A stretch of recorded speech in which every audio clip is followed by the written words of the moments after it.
National Weather Service in Pittsburgh has issued a severe thunderstorm warning for southwestern Carroll County in east central Ohio, northwestern Harrison County in east central Ohio, southern Tuscarawas County in east central Ohio, until 4 p.m. Eastern Daylight Time.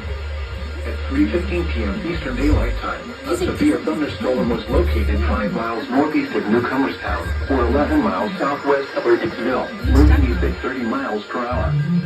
Hazard, quarter-size hail. Source, radar indicated. Impact, damage to vehicles is expected. Locations impacted include New Philadelphia, Rickettsville, Newcomerstown, Denison, Nattincutton, Tuscarawas, Midvale, Fort Washington, Belliston, Barnville, Sherridsville, Roswell, Stone Creek, Leesville, Stillwater, Gilmore, Tappan Lake, and Leesville Lake Park. Seek shelter inside a well-built structure and stay away from windows. The storm is capable of producing large hail. Repeating, a severe thunderstorm warning has been issued until 4 p.m. Eastern Daylight Time for the following counties in Ohio: Carroll and Tuscarawas.